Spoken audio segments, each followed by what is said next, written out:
Now we're going to talk about the drunk scene in Jake's apartment. So this is when we get into Jake's bedroom, and he's drunk and just came back from the bar. And the first thing we're going to show you is what it looks like with 12 decibels of gain, 60-watt bulb in the ceiling fan, and a 40-watt bulb in the desk lamp. I'm going to show you this whole thing. You can watch the whole thing with just nothing but 12 decibels of gain. I want to show you exactly what it would look like if you'd arrived in a location like this, where it's an interior scene, and you just wanted to use existing lighting. And also, it's going to allow us to look at the shadows. You see that shadow on his left side? And also her shadow right there on her left side as well too.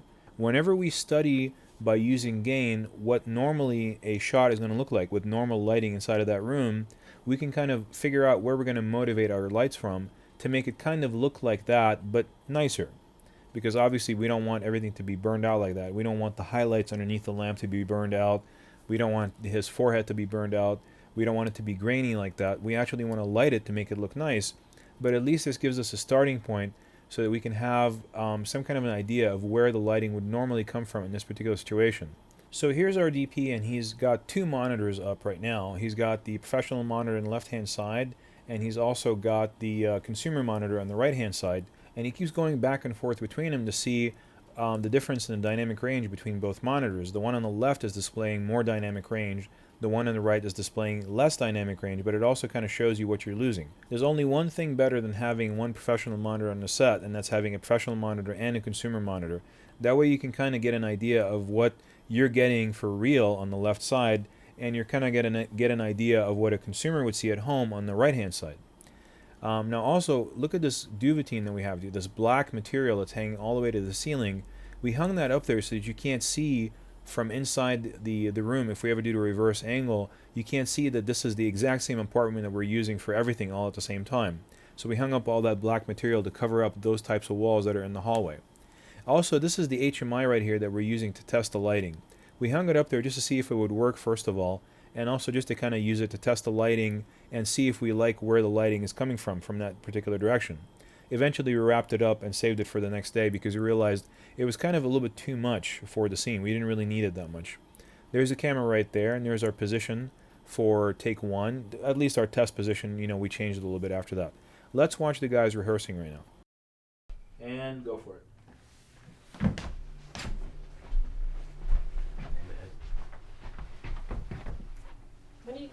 What are you doing?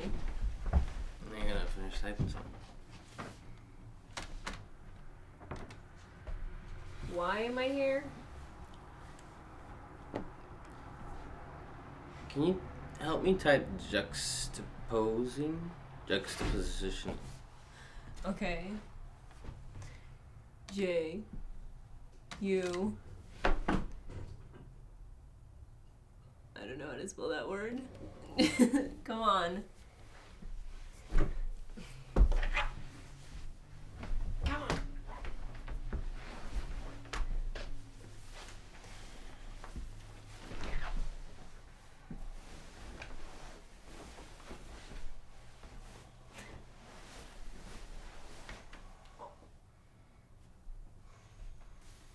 Okay, so that was our first rehearsal. Notice that we switched her body over to the right-hand side, but we also wanted to make sure that she's really careful not to cover him up with her shadow. You see that where her shadow is right there on the left-hand side of the frame?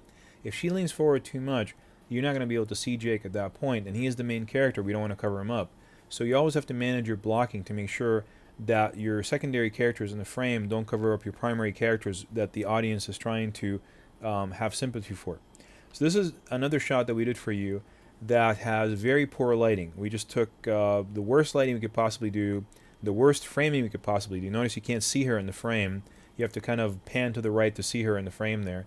And we're going to show you kind of how it would look like if you walked on the set and you didn't really think about where everybody is and how to frame everybody up. Notice how we cut off the top of her head there. We have to tilt up, and then we lose him a little bit, and then he kind of ducks down over there on the left-hand side, and just everything looks really horrible, So, and then he just stands up and walks to the bed, even though he's supposed to be drunk. He just kind of pushes him in. So we did this for you just kind of as an example of what it would look like if you didn't really coach your actors and didn't worry about the framing or the blocking or anything like that. And now we're going to go ahead and move the HMI over to the right-hand side and save it for tomorrow because we don't really need it anymore. And that particular clamp that we're using is a Lowell clamp right there, and we have a piece of cloth underneath it right there, which allows us to clamp it to that door without actually damaging the door. It's just a piece of black duvetine. You should always be careful when you're shooting in these interiors, especially if someone is loaning you this particular location, not to damage anything in the location. You want to guard their doors, windows, floors, everything from any kind of damage. So there's the HMI, and it's being saved for tomorrow. We don't really need it anymore. We just wanted to kind of test the lighting from it. We went ahead and replaced it with this Chimera, and it's on top of a 300 watt tungsten Fresnel. So this is just a regular tungsten Fresnel, 300 watts, and that also lowered the ambient light enough that it made the actors feel more comfortable on that particular location in that set at night. We kind of wanted it to be more cozy, like, you know, for the actual scene, and this allowed us to do that. This is a light switch that we're using right there, and of course when you flip this light switch, nothing's going to happen because we took the bulb out of the ceiling fan. So this is our light gag. When you flip the light switch, we had an assistant out there with this light right there, and they would turn off and on that fill light right there up in the top. Rolling and action rehearsal.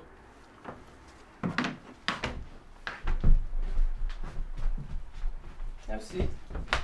Where'd you go to sleep?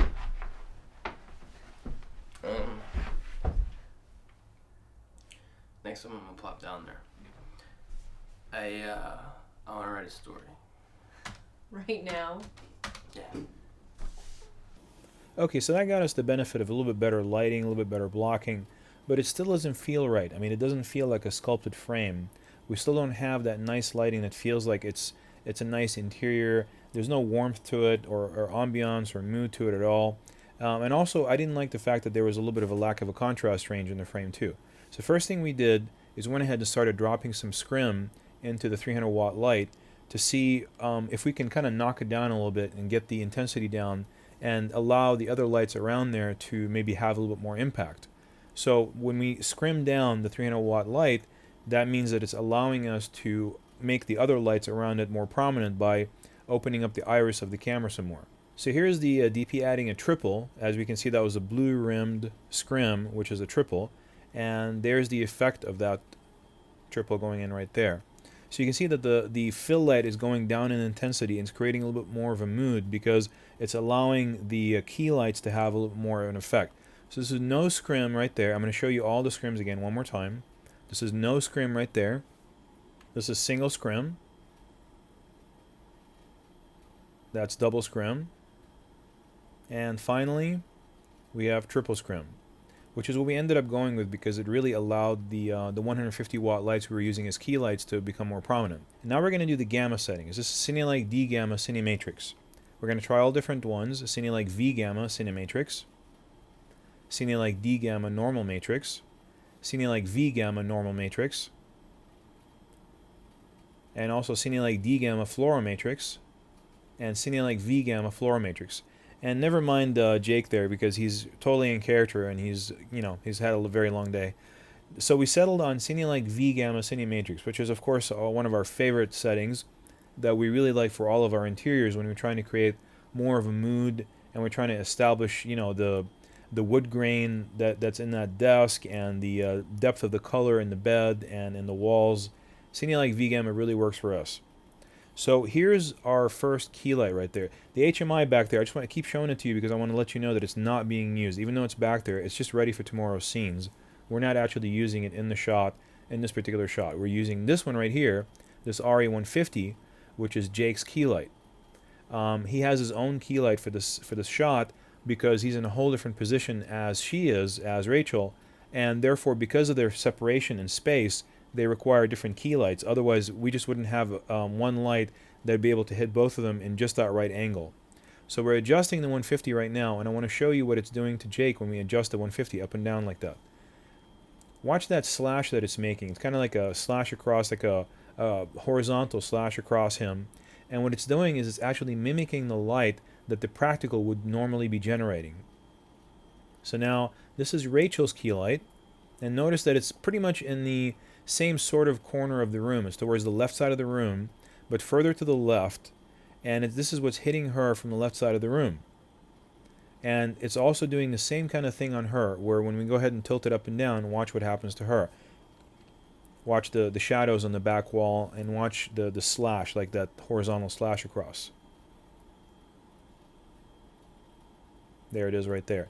And like I said, both these lights are matching the light pattern from the desk lamp, because it would normally be a thin slit of light coming in from underneath the lamp and going across in a vertical manner. Now we also noticed that we had a little bit of a corner right there in the top right hand corner of the barn door, and we straightened it out because it didn't feel right. We wanted to make sure that it was a straight corner. And also it was balanced off to the left hand side, and we rotate it to the right to make sure that it's straight, up and down like that. So here we are behind the scenes. We're going to show you the positions of the lights. This is the camera right there with the boom mic. And here's our key for Rachel. This is Rachel's key light right there. And there's Jake's key light right there, right in front of us. And it's pointing directly pretty much over the camera almost at him. And now the last light that we're going to look at in this particular intermission right now is we're going to look at the fill light. And that's the fill light again. That's a 300 watt light, and it has a triple scrim inside it, knocking it down a stop and a half in intensity, allowing the 150 watt lights, those two key lights, to become even more prominent. And that's what it's hitting. It's creating really no major shadows, creating a little bit of a shadow, but not so much of a shadow, because it's an acceptable shadow because it's supposed to be coming from that ceiling fan. We already established the ceiling fan as being a light source, so it's okay for us to have a light source up in the top right hand corner of the room acting as that ceiling fan. So there's our frame right there, and it looks really nice and moody. It has a lot of depth to it. It has a lot of contrast to it, and it feels right. Everything feels right. You can see her face and his face in comparison to where we started, which was this is the bad frame that we shot for you guys, that bad scene. And when you look at it, at that scene, and kind of concentrate on it a little bit, and then look back at this scene, it's a major difference. I mean, that's what sculpting your lighting would feel. Notice that she has a double shadow behind her. That's an acceptable double shadow. The reason being is that you've got one light coming from the ceiling fan, you've got another light right there at the desk lamp.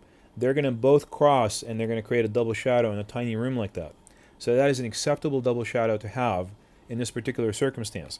As long as you establish that there are two light sources in the room creating those shadows, the audience will accept it. They will not, think that that's bad. You see that shadow right there from the pull cord for the actual ceiling fan? We keep fidgeting with it, trying to throw it up there, because that's a dead giveaway that we're actually lighting the set, but not the light itself in the ceiling fan. So remember on take 2, he was wearing a little bit more of a lighter colored t-shirt, and in take 1, he was wearing that black shirt, that black sweater, and which kind of blended too much with the background. We had him change it. So here we are adding a light panel as a light gag for the actual laptop, so that when he turns on the laptop, the DP actually had a little switch next to him, and he would actually make like that's a laptop coming on. Yeah, and just reminding you that David is in character right there, so please forgive him. He's in character, and I'm not going to knock him out of it just to do some lighting. He needs to be in character for a scene. So this is what the light panel is doing right there. We're going to dim it up and down to show you exactly what he's doing. He's not actually drunk, he's just in character. And there's where the light is coming from, and it's kind of hitting him. And we left the light blue. And don't forget, the light panels are actually bluish in tone because they're daylight balanced. So we allowed them to be blue. We did not balance it with the rest of the lights inside the room. We didn't put any orange gel in it to balance it. So it feels like it's blue light coming from the laptop monitor. Because normally if you had the laptop monitor on there, that LCD, it would have absolutely no effect in the scene. It is so dim that it would not affect the scene any one bit at all when he would turn on the laptop. So you have to augment it or enhance that lighting somehow so that it actually is visible. So there's that lighting right there. This is before we started actually doing the light gag. He would actually sit down and the light would already be on at the laptop. Okay, now let's talk about some composition. So let's look at the shot when they come in. She's going to walk him in, and they're going to sit down. We're going to talk about the triangles here in just a second, because I know that's a little bit of a confusing subject for some people.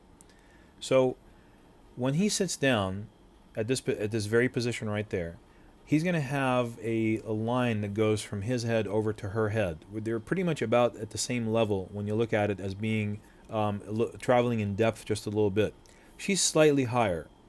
And this is going to change dramatically here in just a second. And you got to always remember the reason we're demonstrating this is that some character, if you want him to as part of the story, can dominate the frame. And that can add drama to the moment. Now watch her get up right there. Now when she gets up and she leans up over him like that, that creates a whole different dynamic. She becomes the dominant character in the frame. And the reason we wanted her to be the dominant character in the frame is because she's helping him make a positive change in his life. By being part of his life, she's allowing him to kind of move forward in his life and become a better person. So it's alright for her to dominate this particular scene because he's drunk, he feels like he's failing, he's not going anywhere. She's here, she's helping him out. We wanted all that to be visually obvious as well too, not just in the action or in their dialogue, but also in the way that we handled the camera. We could have had her we could have had her kind of sit next to him. We could have had her, we could have had him a little bit higher. There's a lot of things we could have done, but we chose to do it that way. It's a choice. You do it every single time. You exercise a creative choice, and when you exercise a creative choice in that manner, in a way that helps the story, you're going to end up with a better story altogether. In this particular situation, again, she is definitely the dominant character in the frame. Look at that triangle and the way it's kind of leaning in and back with her at the same time. She is dominant, but at the same time, he's still the main character because he's still the focus. We can't really see her face. It's his face that we're concentrating on. So as soon as we wrapped that particular scene, we went ahead and switched gears to a whole other scene in the exact same situation. This is a new scene, same lighting, same camera position. So this is when he comes in with a mug of coffee and he tries to sit down and wake himself up, and he figures that if he can just wake himself up enough, he could actually start writing again.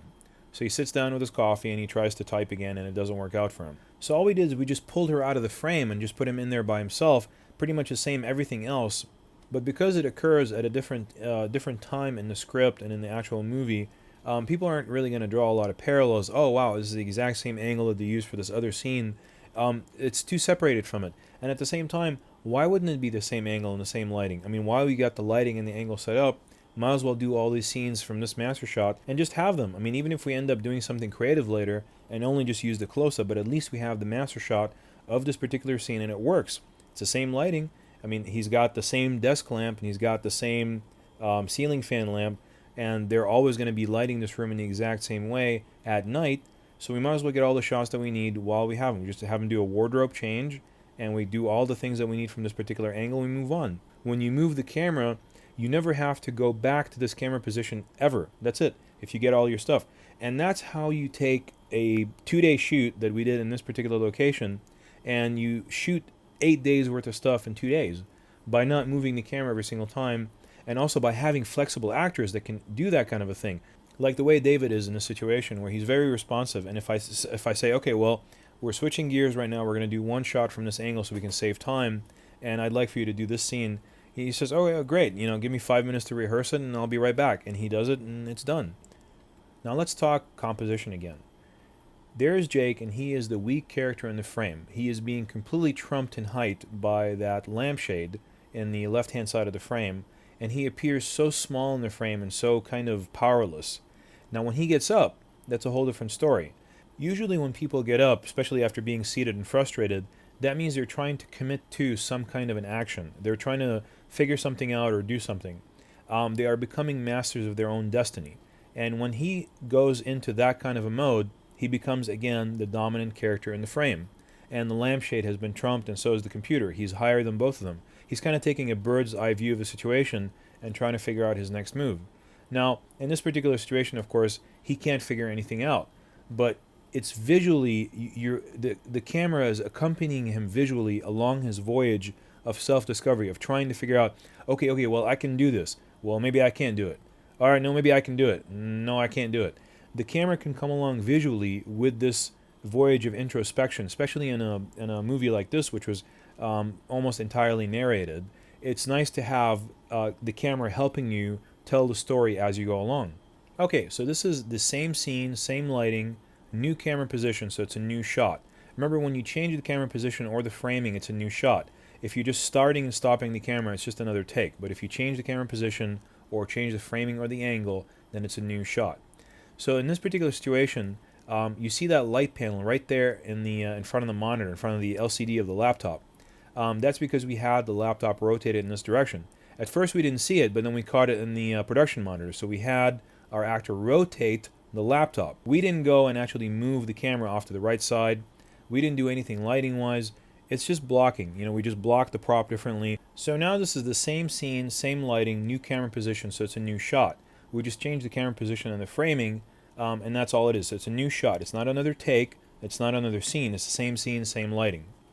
So after this, we went ahead and panned the camera over to the right-hand side, and we took another shot of him actually getting into the bed.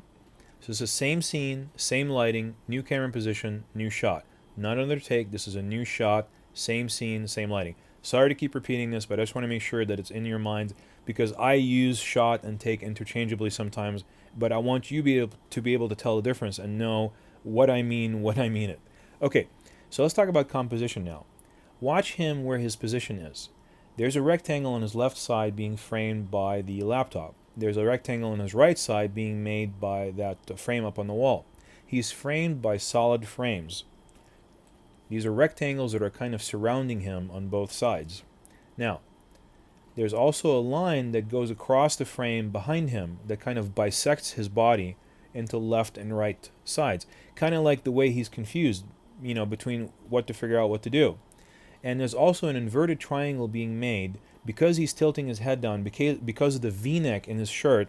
There's an inverted triangle that is being caused in actual physical space from those frames down into his chin, across the V-neck, and over to the laptop. So now, this is going to be the former scene, same lighting, same camera position, new shot, continues the drunk scene. So after we got the camera into that position in that particular lighting, we brought Rachel back, and we had her do her close-up. So that's how we conserve time. I mean, you conserve time by moving the camera only when you need to, and actually dropping the characters into that shot. Remember that line that used to bisect Jake across his body, kind of like indecision? Well, now it's not anymore. It's actually on the left side along the left third of the frame. The top of her head is making another line at the top third of the frame, and also the frame from that picture on the right-hand side, as you can see, is also making a third line on the right-hand side of the third of the frame. So we saved the harmonized frame for her, and we left him kind of in the unharmonized frame where he was bisected in the middle. We matched her with the law of thirds. We put her, everything is exactly in the correct spot. She's in the right-hand third of the frame. There's a line on the left-hand third of the frame. And also we adjusted her headroom. Notice how there's so much headroom up there, and her chin is too close to the bottom of the frame. It just doesn't feel like it's framed right. So we adjusted it, and we tilted the camera down, and therefore now she's properly framed, where the top of her head's close to the top, and her chin is far away from the bottom of the frame. Now also, you've been watching this whole time, and you didn't know that I was actually holding a light panel the entire time we were shooting her close-ups next to the right side of her head, and actually creating a rim light on her hair with a light panel. And I actually did not change the color temperature of the light panel. I left it blue, which is its natural color. It's daylight balanced, rather than changing it to orange, because I wanted the light that actually hits her hair to be even more blue than normal.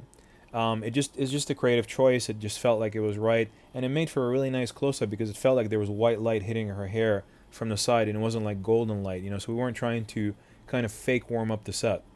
So now we went ahead and changed the position of the camera. This is from the position for her close-up over to this position right here next to this pile of clothing, which is, that's the way the set is supposed to be. He's supposed to be very disorganized.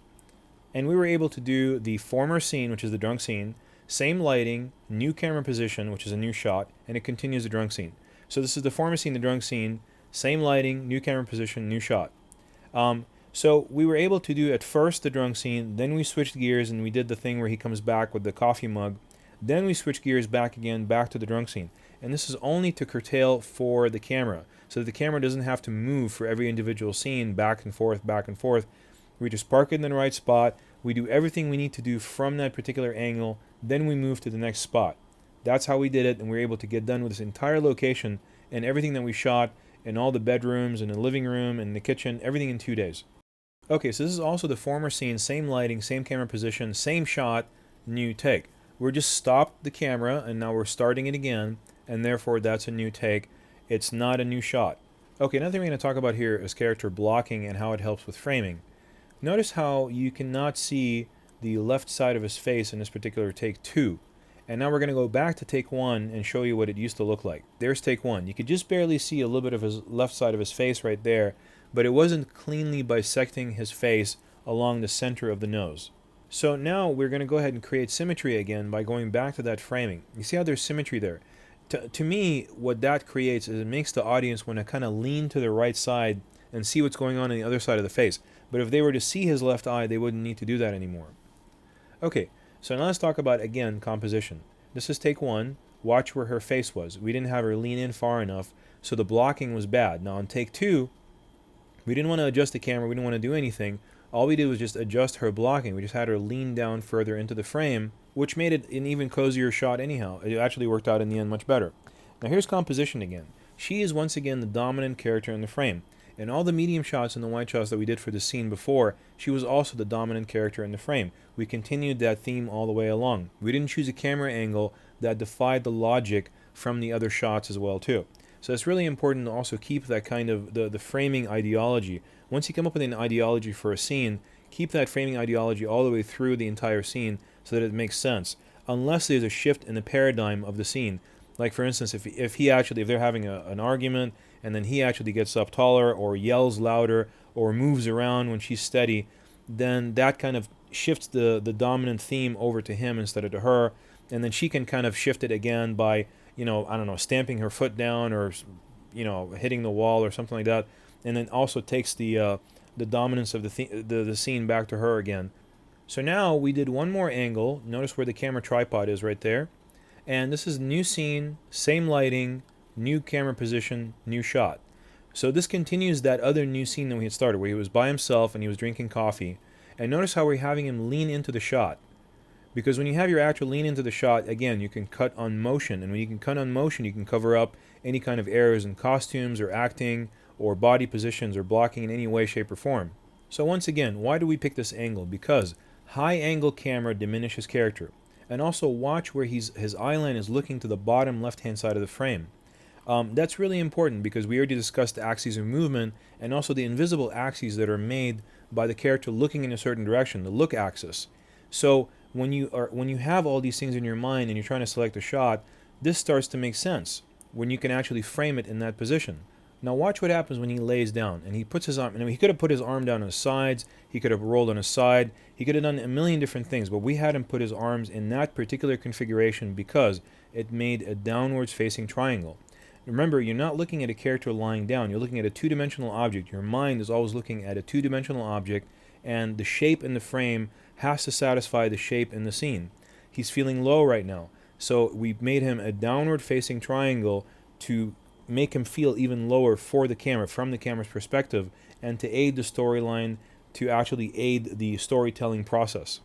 Okay, this is again Jake's apartment. This is the scene where he falls asleep trying to write. So now we're going to be attaching a grip clamp to the door. So we're using a Matthews mini grip kit, and that's that head right there that you see. It's called a knuckle. And once we actually tighten that up with the extension arm, we have another gobo holder at the end of it. And a gobo is kind of like a photographic term, and sometimes the cinematographers borrow that term. But a gobo is really any kind of modifier that you can put in front of a light. This is actually DP silk. I guess that was water damage, and that's why it has those stains up in the top left-hand corner. And so the HMI right there is shining through the silk that has been attached to that door frame. And you'll notice that even when the DP changes lenses and puts a flood lens in there, the light is still very contrasty and very sourcey, even though it's going through that silk. You can see when the actor puts up his hand there, that it says a hard shadow on the wall. So what the DP did, he added another piece of diffusion right in front of the light so that it gets diffused before it even enters into the silk. And you can see the effect on the actor. This is before. Watch the shadow. Bam. There's the effect. Look at how soft that shadow is. It almost looks like we did something in Photoshop to the frame. This is the light in the room without the HMI. You can see there's not much light. It's kind of moody, but that's not what we're going for. We're going for a nicer, more filled in look on this particular shot.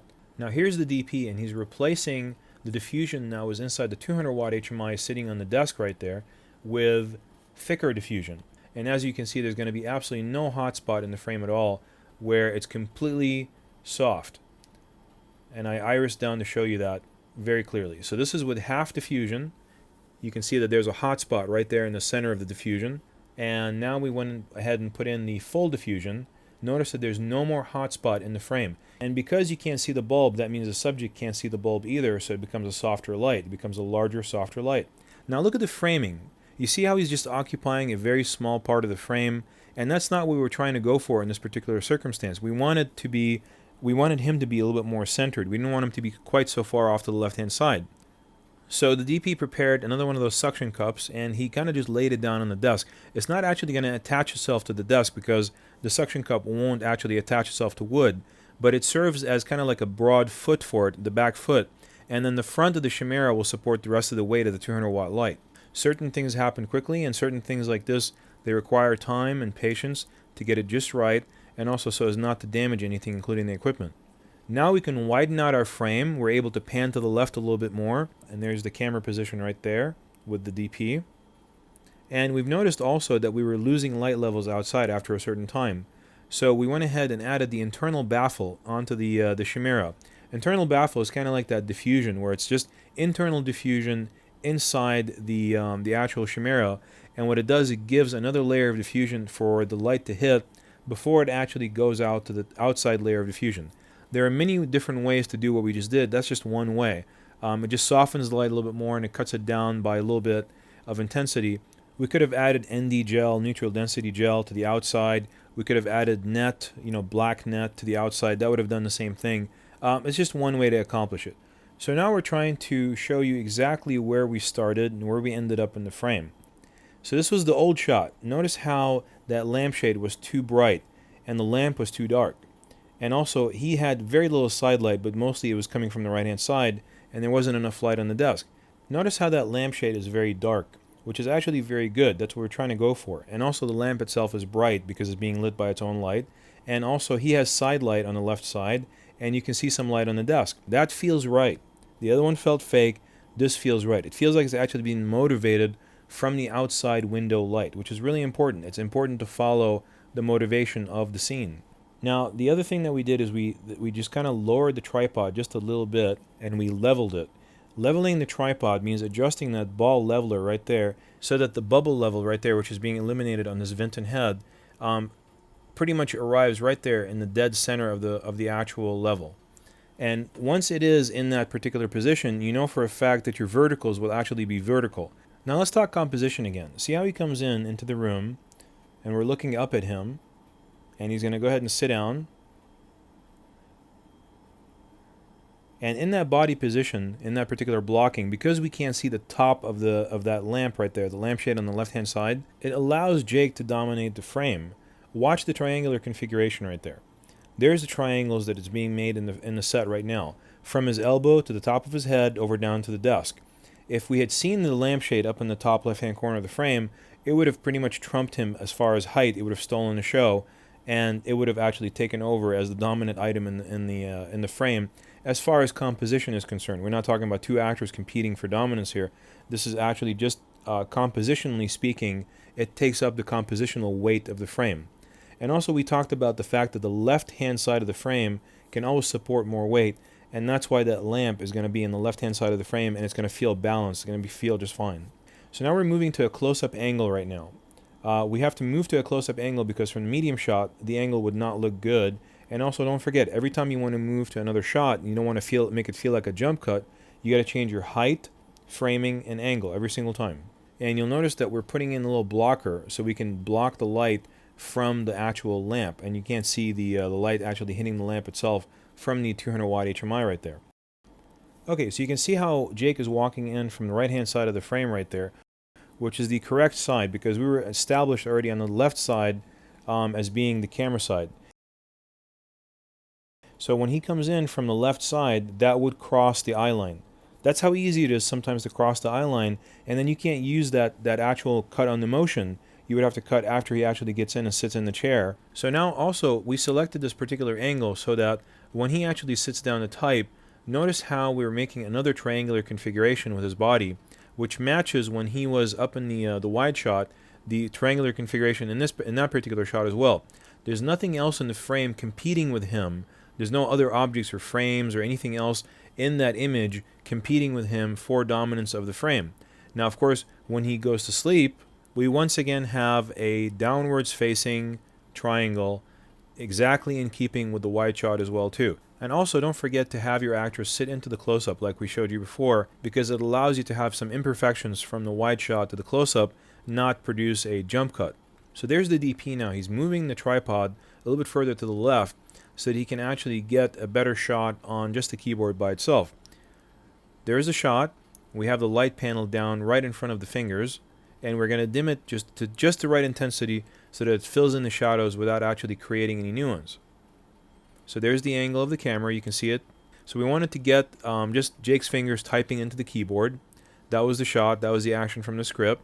So we turn on the light panels, and we dim them to just such an intensity where it would actually round out the light coming in from the outside, from the window, without actually taking away from it or, just overpowering it.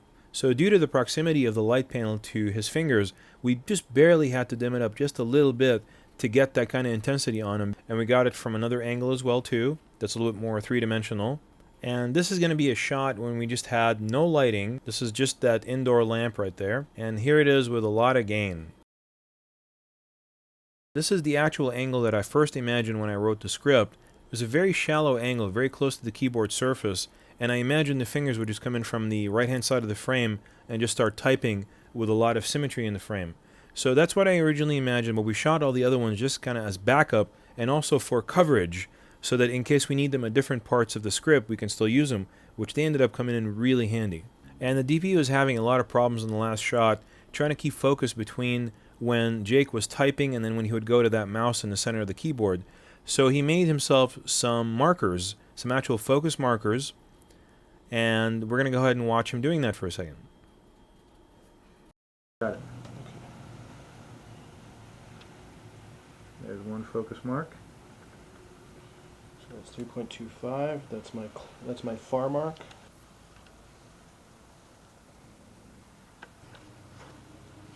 Go to my next position, which is 3.0. Right there. Where is it? Right Oh. there. So now you'll see when we actually watch this take that he doesn't have that problem anymore, because he knows for a fact that when the fingers are typing that he needs to be on one focus mark, but when Jake actually goes and just starts using the mouse, he needs to be on the other focus mark. It takes all the guesswork out of it. Notice how it's perfectly crisp right now when Jake is using the mouse. Once again, I promise to show you some more extreme close-ups. This is another ECU that we're doing. We're going over his left shoulder, over Jake's left shoulder, staying on the same side of the line, and we're going to go ahead and, well, first of all, clean the keyboard, obviously, because high definition picks up every bit of dust. He's using like a little squeeze blower. There is the actual ECU. It is concentrating on a very small part of the frame, a very small part of a prop or an object or a person. Normally, if we were taking a close-up of a laptop, it would probably have the entire keyboard in the shot. But when I tell the DP I want an ECU or an extreme close-up of the same action, he would know that I just want one key or one group of keys around it. Ambient light outside actually increased because the clouds went away from the sun. So do we relight to balance with increasing outdoor ambient light? Nope. We're just going to go ahead and lower that shade.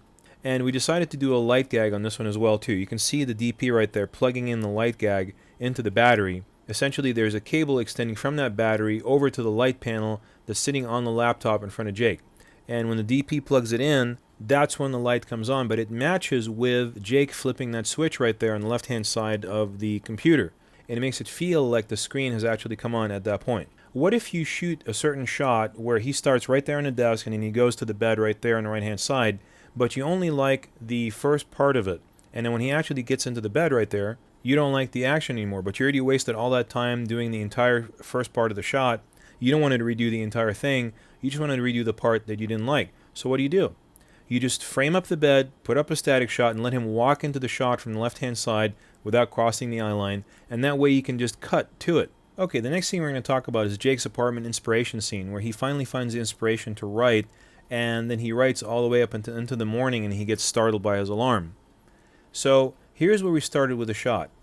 This is where all the lights were on, and we were kind of trying to play with the ratios and trying to figure out how to make it feel like this is a sunrise scene, even though it's kind of actually in the afternoon right now, and obviously the sun itself is not going to help us make that kind of an illusion. If it was sunrise, it would be coming in from the left-hand side of the frame through the window. So how do we kind of duplicate that kind of lighting? So we decided to go with our instincts, but of course we have a calibrated monitor on the set. So when we go with our instincts, we know for a fact that what we shoot is actually what's being printed to tape. There you go, feels right, just like a sunrise. And the reason being is it's very sourcey. If you had a sunrise, the sun is going to be coming only from one side. You're not going to have any fill light practically in the room at all. And even though it felt like we needed to add some fill light to fill in the shadows, in this particular circumstance we didn't. All we needed is one 200 watt HMI sitting on the desk right next to him on the left hand side, and we tinted the white balance to a warm 3, and it felt right. But then we lowered the camera, and when we lowered the camera we were able to change the perspective completely. The low angle camera empowers the character. This is supposed to be when he's actually writing into the morning. This is about 8 o'clock in the morning, right before the alarm actually goes off. And we wanted it to feel that because he made it through the night, because he was writing all the way through the night, that he was actually empowered as a character. And like I said, we went with our gut instincts on this one, but we had a calibrated monitor on the set to back us up so that we know that, if we actually can see some shadow density in there, we know for a fact that we can actually see into the shadows. And then we actually reduced the light intensity on him from that 200 watt HMI by putting some net in front of it. This is a single black net which just cuts down the intensity of the light by about a half a stop, and it does not affect the quality of the light.